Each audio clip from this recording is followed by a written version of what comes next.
بسم اللہ الرحمن الرحیم نحمدہ ونصلی ونسلم علی رسولہ الکریم وعلی آلہ وصحبہ اجمعین۔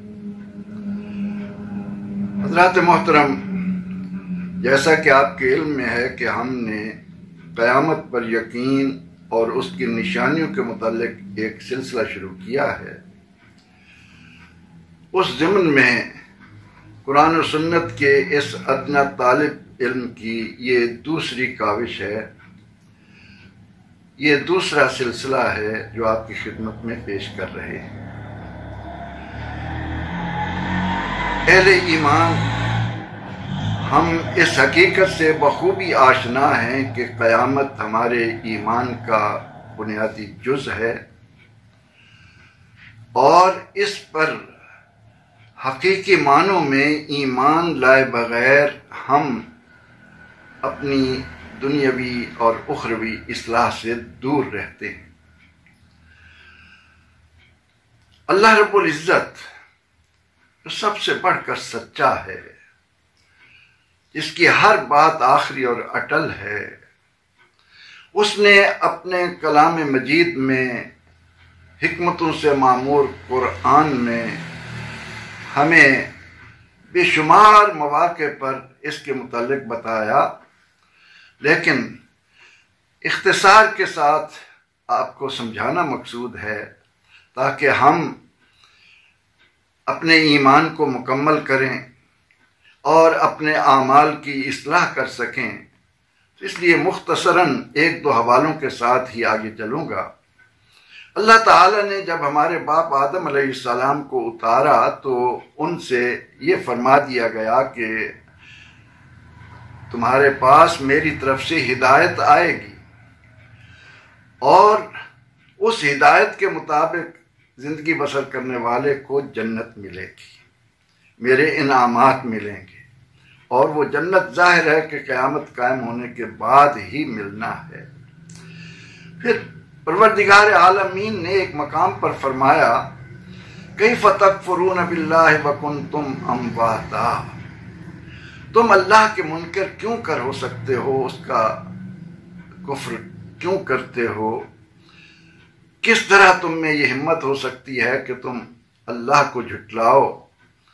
وکنتم امواتا، تم بے نام و نشان تھے، مردہ تھے، فاحیاکم، بس اس نے تمہیں زندگی دی، ثم یمیتکم، پھر تمہیں وہ موت سے گزارے گا، ثم الیہ ترجعون، پھر تم اسی کی طرف اٹھائے جاؤ گے۔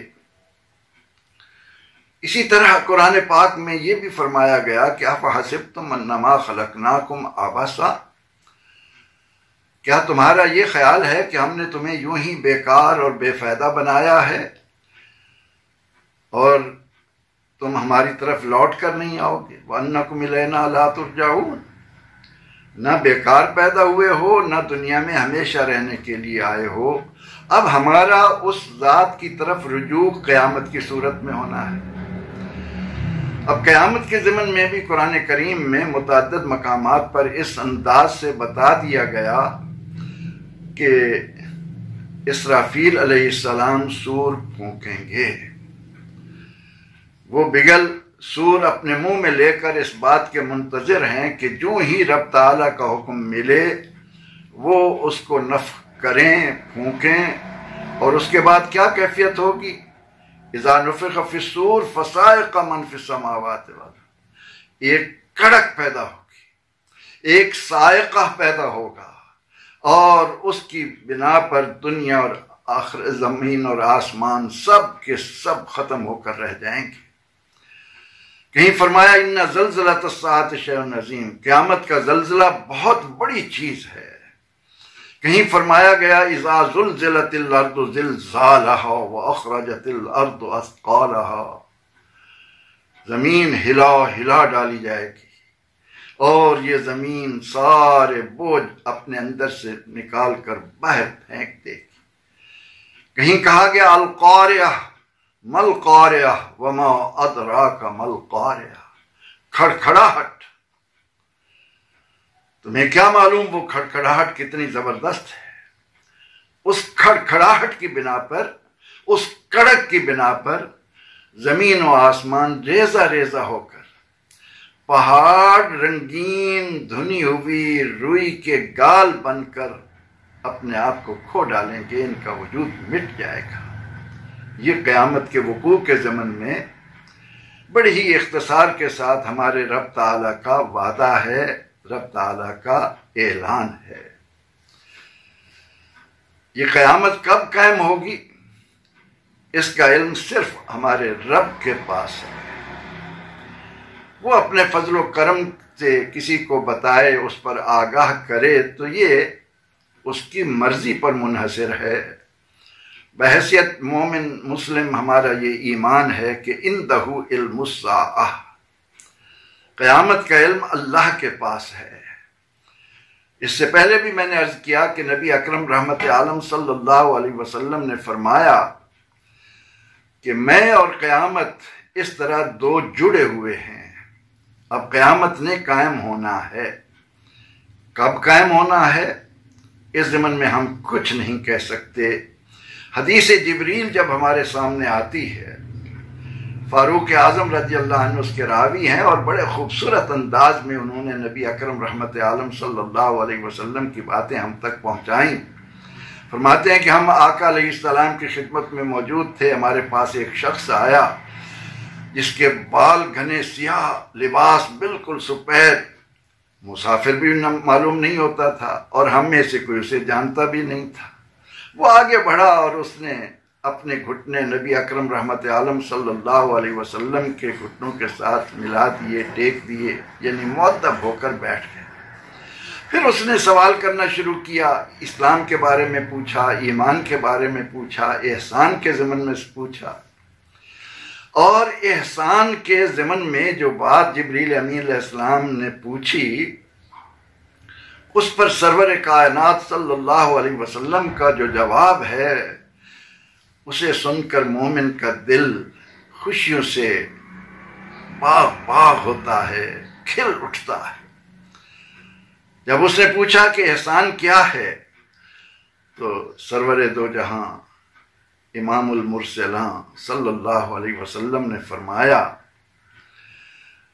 کہ احسان یہ ہے کہ تو اللہ کی عبادت اس طرح کرے گویا تو اسے دیکھ رہا ہے۔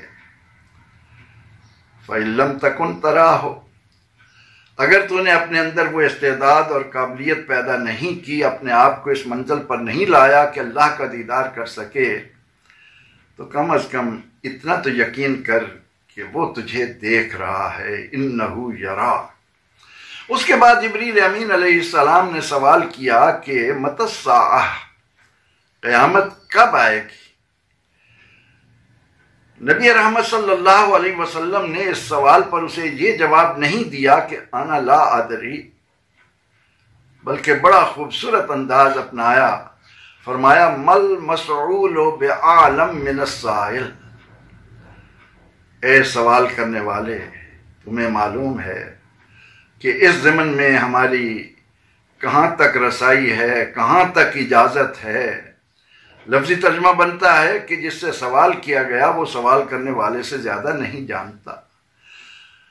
معنی کیا ہے کہ یہ اللہ تعالیٰ کے اسرار و رموز میں سے ہے جس کے ظاہر کرنے کی کسی کو اجازت نہیں ہے۔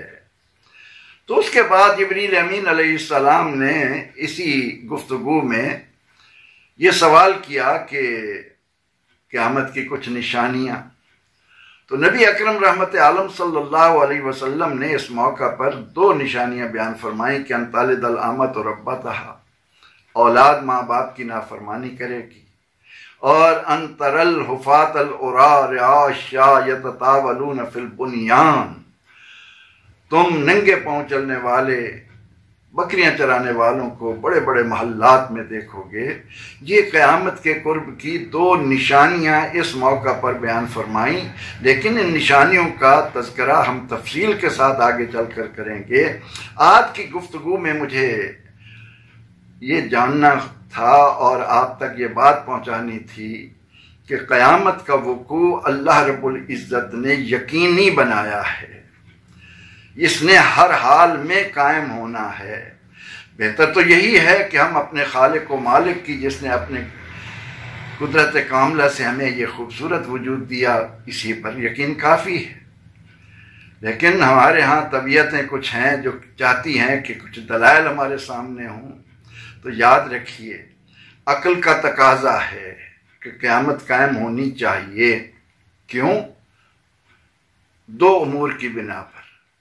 ایک تو یہ کہ ابتدائے آفرینش سے لے کر قیامت کے وقوع تک لوگوں میں جن باتوں کا اختلاف آ رہا ہے وہ کسی اس اختلاف کے نتیجے پر نہیں پہنچ سکے، تو ایک دن ہونا چاہیے جب ان تمام تر اختلافات کے نتائج ان کے سامنے کھل کر آئیں۔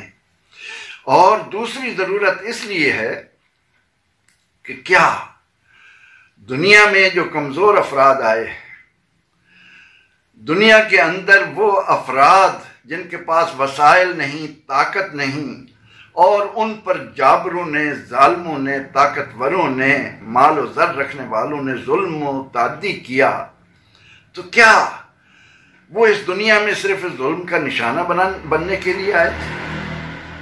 کیا ان کا مقدر یہ تھا کہ ان کو ملیا میٹ کیا جائے، ان کو مٹی سے ملایا جائے، ان کی گردنوں پر پاؤں رکھے جائیں، ان کے حقوق سلب کیے جائیں، ان سے جینے کا حق چھین لیا جائے، ان کے مال و زر پر قبضہ کر لیا جائے، ظلماً ان کی جائیدادیں ہتھیا لی جائیں؟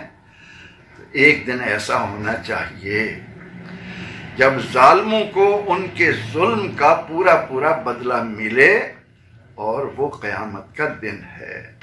وہ لوگ جو عقلی طور پر قیامت کے وقوع کا انکار کرتے ہیں، وہ بھی اس بات کو ماننے پر مجبور ہیں کہ یہ جو سیارے چل رہے ہیں، جن کی بنا پر یہ زمین و آسمان کا نظام قائم ہے، ایک وقت ایسا آئے گا کہ یہ اپنی کشش کھو بیٹھیں گے۔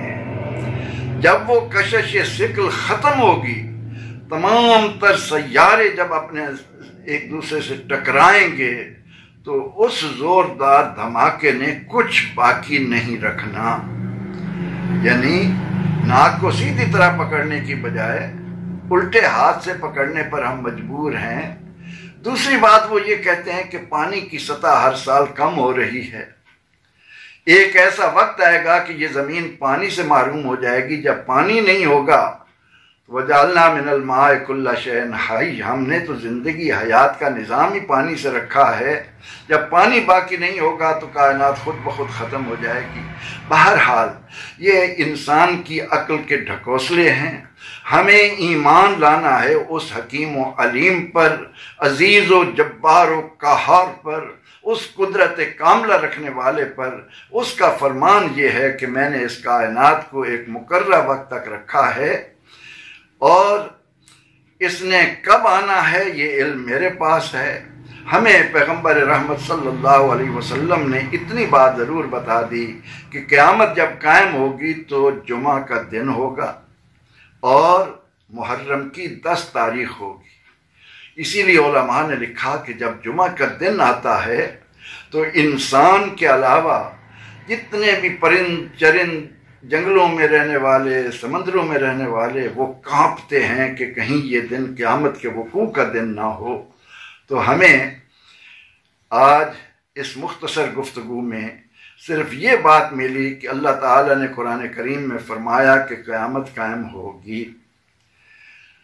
کب ہوگی اس کا علم اللہ کو ہے، اس کی نشانیاں کیا ہیں، انشاءاللہ یہ سلسلہ اگلی گفتگو کے ساتھ جاری رہے گا۔ شکریہ۔